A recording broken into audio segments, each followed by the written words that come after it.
আসসালামু আলাইকুম প্রিয় বন্ধুরা, কেমন আছেন সবাই? আজকে ২৯ রোজা চলে গেল। আমি আজ আপনাদের সাথে শেয়ার করব আমার বানানো বটি কাবাব, যেটা আপনি খুব সহজেই অথেন্টিক স্বাদে ঘরেই করে নিতে পারেন। যারা খুব সহজেই ঘরেই বটি কাবাব তৈরি করতে চান তাদের জন্য আমার আজকের রেসিপি। এখানে নিয়েছি আমি হাফ কেজি মুরগির মাংস, দিয়ে দিলাম সয়া সস, লবণ, ধনিয়া, জিরা, গরম মশলা গুঁড়ো, গোলমরিচ গুঁড়ো এবং শুকনা মরিচ গুঁড়ো, সেই সাথে লেবুর রস, আদা রসুন বাটা। এই সব কিছু একত্রে খুব ভালোভাবে মিশিয়ে নিতে হবে। হাত দিয়ে ভালোভাবে মিক্সড করে নিব এখন আমি। আমরা যারা হোটেল বা রেস্টুরেন্টে কাবাব খেতে বসি, আসলে বটি কাবাব খেতে অনেক মজার হয়, কারণ সেখানে অস্বাস্থ্যকর পরিবেশেই বেশিরভাগ খাবারগুলোই তৈরি করা হয় আর অনেক বেশি তেল মশলা যুক্ত করা হয়। এখন দিয়ে দিয়েছি আমি 3 চামচ পরিমাণ কর্নফ্লাওয়ার। যেই কর্নফ্লাওয়ারটা এই মুরগিটাকে আরও বেশি ক্রিসপি করে তুলবে। এটার সাথে আমি খুব সহজেই মিক্সড করে নিলাম। যদি সময় থাকে তাহলে আধা ঘন্টার জন্য ম্যারিনেট করে নেবেন। আর আমার আসলে সময় ছিল না একদমই, খুব ঝটপটেই কিন্তু এই রান্নাটি করা যায়।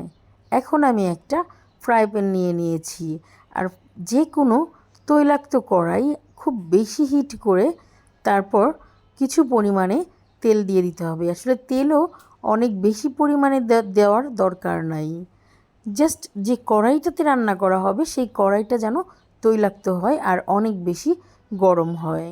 এখন আমি এখানে ছেড়ে দিলাম ম্যারিনেট করা মুরগির মাংসগুলো। আর এই মাংসটা কিন্তু কেটে নিতে হবে ছোট ছোট করে।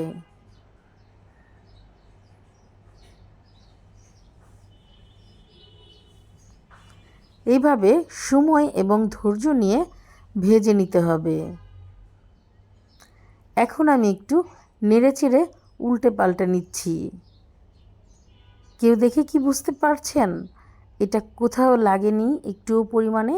তার একটাই কারণ, সেটা হচ্ছে তৈলাক্ত কড়াই এবং হচ্ছে অনেক বেশি হিট দেওয়া থাকতে হবে কড়াইটায়।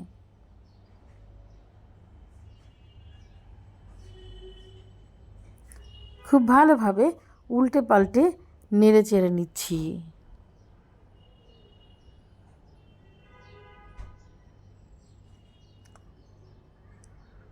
এটার যে স্মেলটা আসলে দারুণ লাগে, মনে হচ্ছে আমি রেস্টুরেন্ট বা হোটেলের আশেপাশে আছি। আসলে আমাদের স্বাস্থ্যকর খাবারগুলো খেতে হলে ঘরেই আসলে রান্না করা উচিত। ঘরে যে সমস্ত খাবারগুলো আমরা আসলে ঘরে স্বাস্থ্যকর পরিবেশে এবং খুব পরিষ্কার পরিচ্ছন্নভাবে যে কোনো রান্নাকে শেষ করে থাকি। এটা আমাদের জন্য যতটা জরুরি, আমার বাচ্চাদের জন্য ঠিক ততটাই জরুরি। এখন আমি এখানে নিয়েছি ক্যাপসিকাম, পেঁয়াজ, গাজর, টমেটো, কাঁচামরিচ। এখানে আমি আরেকটা হাঁড়ি নিয়েছি, আর এখানে আমি 2 টেবিল চামচ পরিমাণ তেল দিয়ে দিয়েছি।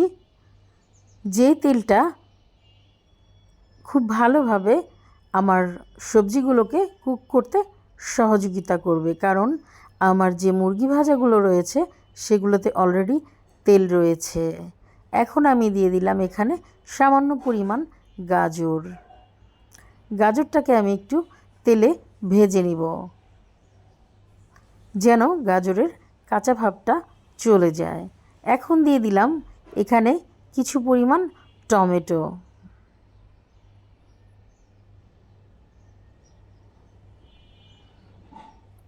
ঠিক এইভাবে নেড়ে চেড়ে নিতে হবে, তা না হলে গাজরটা কিন্তু নিচে লেগে যাওয়ার সম্ভাবনা থাকবে। এখন আমি দিয়ে দিয়েছি এখানে সামান্য পরিমাণ লবণ। এই পর্যায়ে দিয়ে দিলাম আমার কেটে রাখা কাঁচামরিচ এবং পেঁয়াজ। পেঁয়াজ চাইলে আপনি আরও বড় বড় করে কেটে নিতে পারেন। আমি আসলে এই রান্নাটা খুব ঝটপটে সহজেই অল্প সময় নিয়ে রান্না করেছি, তাই আমার পেঁয়াজগুলোকেও আমি একটু ছোট ছোট করে কেটেছি। এ না হলে পেঁয়াজটা কিউব করে কাটলে দেখতে আরও বেশি আকর্ষণীয় ও চমৎকার লাগে। এখানে আমি অ্যাড করেছি গরম মশলা গুঁড়ো,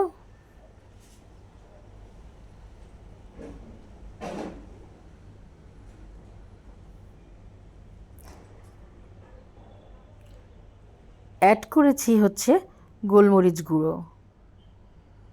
চাইলে আপনারা এখানে সয়া সসও অ্যাড করতে পারেন বা টমেটো সস। আমি এখানে আর কোনো মশলাই ইউজ করতে চাইনি বা করিনি।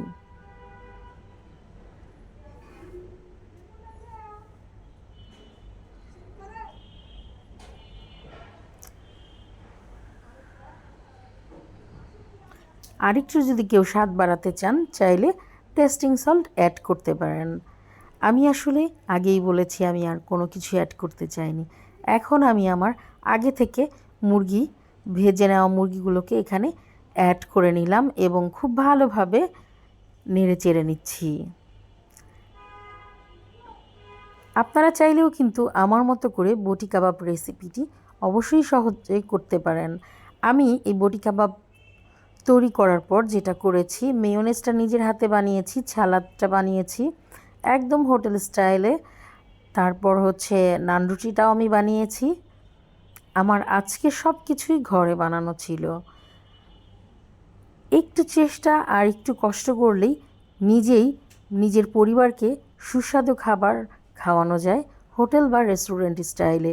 কারণ এখনকার বাচ্চারা অনেক বেশি হোটেল রেস্টুরেন্টের খাবার খেতে চায়, আর ঘরে এই ধরনের রান্না করলে খুব সহজেই আপনার যে টাকা সেটাও কিন্তু বেঁচে যায়।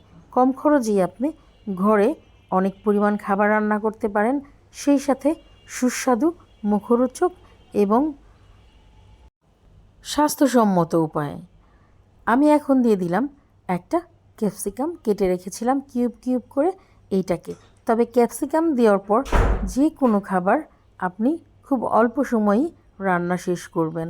এই ক্যাপসিকাম দিয়ে আমি 2 থেকে 3 মিনিট এটার কালার ঠিক রাখার জন্য নেড়ে চেড়ে নিয়েছি। এর বেশি আমি ক্যাপসিকামটাকে রান্না করিনি।